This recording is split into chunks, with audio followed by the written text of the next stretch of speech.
Thank you, Elfriede, for this fine introduction. And actually, it's a pleasure to be here. And I would like to thank all of you who found this 45 minutes to come to our presentation. I hope you'll find it very useful. And if you have any questions, please feel free to talk to us afterwards. I also, just in case for those of you who would like to get a glimpse into the report of Kline, the company which I represent, I actually left some leaflets on the table and few business cards that I have left. So I apologize that I don't have more, but you're more than welcome to ask me for the contact information. So thank you again, Elfriede. It's a pleasure.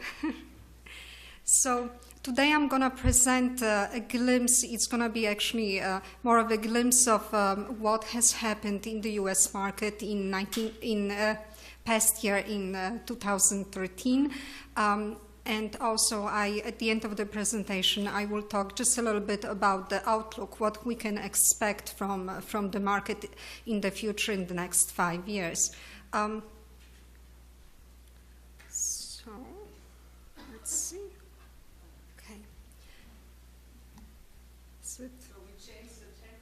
Aha, okay.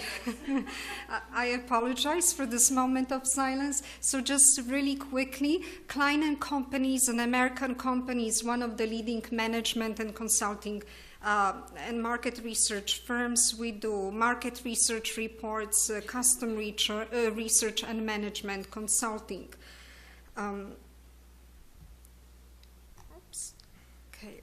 And this little glimpse that I'm going to present comes from the Natural Personal Care Global Market Overview, in which we analyze the European region, the United States, and also Asia as a whole, including specific to in-depth reports for China and Japan. So let's see what has happened this past year in the United States. Oops, have to press harder. So the United States actually accounts for over 15% of the global and natural and organic personal care market. As you can see, this pie chart, Asia is the largest market when you think about the global scale, followed by Europe, Brazil, then States, and the rest of the world. Global sales, we have estimated to reach about 29.5 billion US dollars at the manufacturer's level sales. So in 2013, sales of natural cosmetics in the US reached almost 4.5 billion. And we can see that the growth, CAGR since 2008 sustained itself at the level of about 7.1%. The growth last year of almost 7% is just slightly lower than in the past 5 years. This actually, it's not a bad result, but compared to the overall global growth of the natural and organic cosmetics market, this is a bit lower because we've estimated the global market to grow at over 10%. So there are several factors. Whoops. I'm pressing and okie dokie. So there were several factors influencing the natural cosmetics market in the US in the last 5 years. Obviously, the issue of sustainability with focus on packaging, particularly coming from the side of consumers who are paying attention to the issue of packaging of products, waste, ethical issues, and also environmental damage. Of course, in line with that, we definitely see this positively green trend, which comes out also from the lifestyle and how consumers were embracing this. Then Obviously, focus on new ingredients, so many manufacturers started to introduce new ingredients, and this was in line with consumers' demand. Of course, new channels of distribution has played a very important role. We're talking about new channels in terms of the expansion to different channels of different channels of distribution. Not especially in the case of the U.S., it was mass market and prestige channels. Also, we saw a positive trend happening within the existing accounts, where many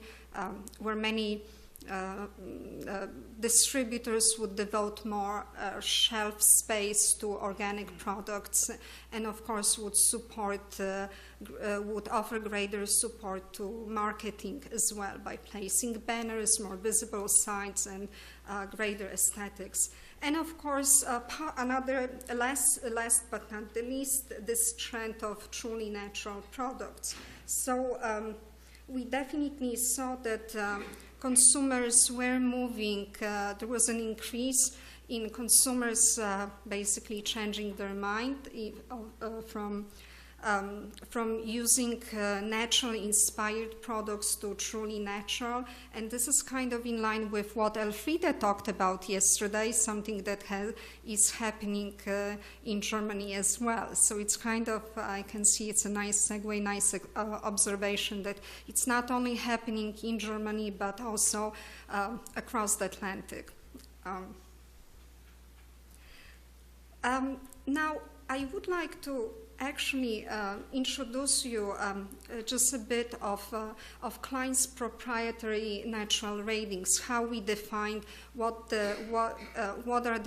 how we define the natural organic products, for you to better understand how we position the brands and how we understand them. So basically, Kline assesses natural position cosmetics and toiletry brands by analyzing the ingredients of products from each brand that are listed on the package. So pretty much each brand is rated on a scale of 1 to 10, with 1 being highly synthetic and 10 being completely natural and organic. Indeed, Kline has segmented the global market based on 2 categories. Brands with 1 to 4 ratings are defined as natural inspired, and truly natural brands include those rated from 5 to 10. Those are the products formulated with a high proportion of ingredients that are considered natural, organic. So as an example, you can see Dr. Hauschka and Veleda they were one of the few to receive the highest rating of 10, Burt's Bees rating of 9, and then companies like Aveda, Yves Rocher, and The Body Shop were definitely below the 5, so more naturally inspired brands. Whoops. So with this introductory, I just wanted to show you this interesting slide. That in the United States, natural inspired products account for about 55% of the total market share of natural personal care products. So you can see 55% in the United States versus in Europe, where natural inspired products occupy 66%. Versus Asia, where naturals inspired products are highly dominant with 75%. So truly natural constitute only about 25%. So you can see that United States is actually a dominant region and a country where truly natural products really account for the highest share. If we want to look at the market if we want to take a look who are the market leaders in the US then you can see that brands such as Aveeno is actually the #1 brand. It's naturally inspired. Then Bare Essentials, Burt's Bees, Aveda, and Airborne. And these 5 brands account for about 26% of total market share. So the market is highly fragmented, with many manufacturers really fighting for for the position. But we hope that more brands that are truly natural will maintain the share gaining in the future.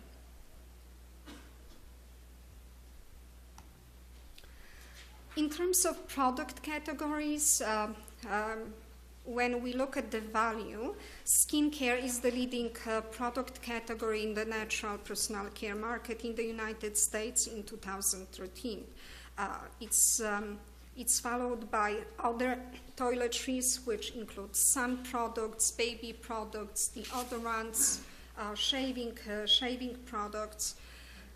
Then hair care, makeup, oral care, and fragrances is actually the smallest category, but nevertheless growing.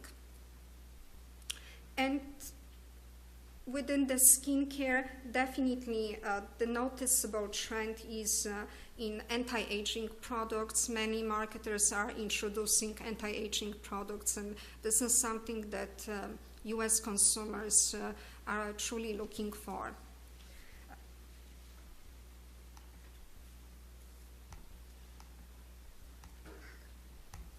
I apologize for this paused flow, but okay.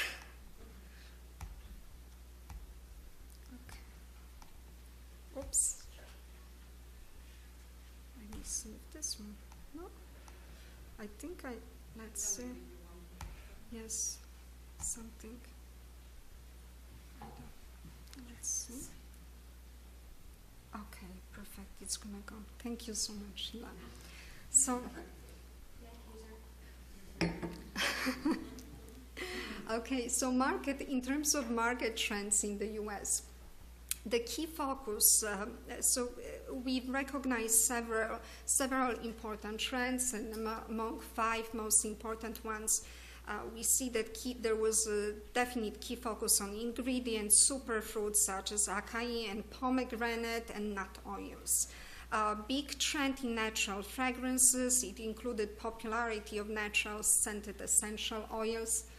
Hair care, very interesting product category, is increasingly growing with more marketers introducing new products. This is something that we also observe taking place in Germany and in Europe as a whole. Anti-aging properties continue to drive the majority of growth for skincare, and of course growing trend in natural makeup products, particularly the mineral-based and eco-friendly, for all the women for whom skincare is not enough. And in terms of channel of distribution, it's really interesting to see that health and natural food stores and supermarkets really enjoyed the largest growth, followed by mass outlets and pharmacies and drugstores. Now, when we look at the trends in the distribution channels, which is very interesting, the smaller brands in the prestige segment continue to focus on their primary channel of distribution, not taking the risk of moving to mass markets.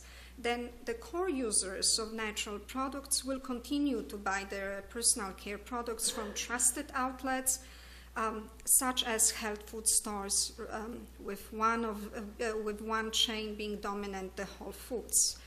Mass outlets offer ample shelf space to the private label products in order to take the higher profit margins of private label products. So we see natural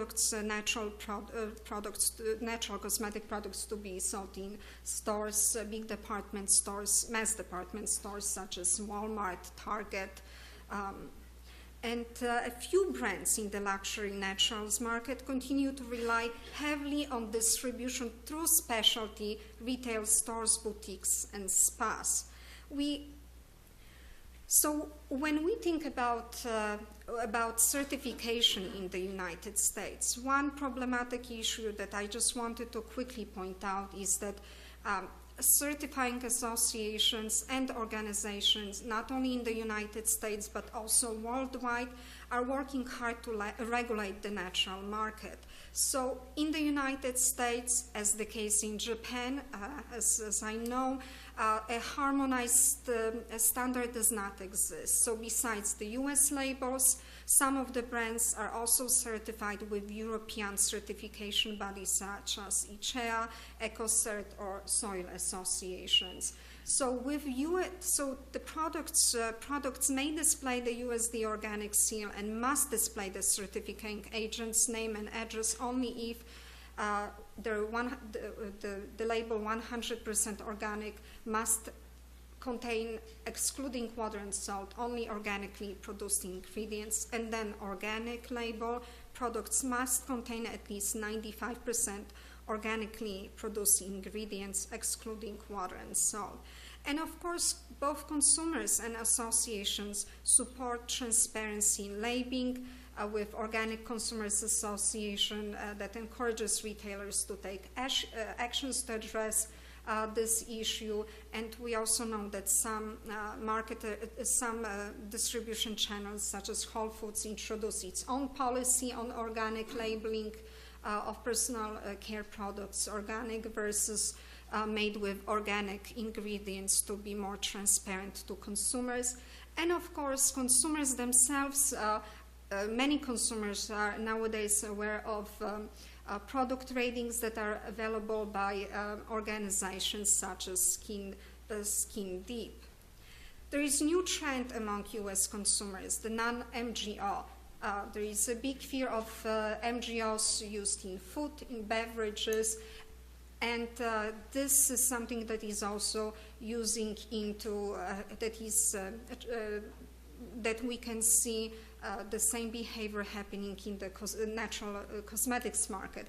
And actually, Andalou Naturals is the first complete personal care brand to be verified by the Non-GMO project in 2013.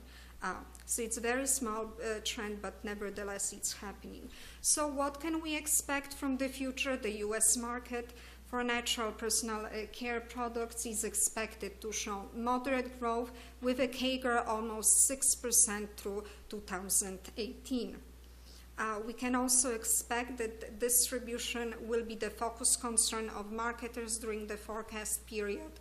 And the retail channels, including direct specialty, mass luxury, and salons, these are realizing the potential of a growing natural personal care segment and are expected to offer greater shelf space to natural personal care products. Mass market outlets and mass-positioned natural products offer a strong potential for growth in the United States, so there will be competition coming from that side.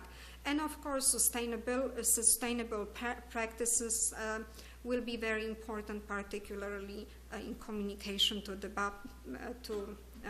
ideas to the public. Few mergers and acquisitions are expected in the future, and of course the anti-aging skincare products will continue to generate the highest demand in the natural personal care space, not only in the United States but also across the globe. So with that, I would like to pretty much thank you very much for listening to me, and just to let you know that for those of you who are interested in natural personal care ingredients, Kline is also offering an in-depth study that analyzes this specific industry. So thank you very much.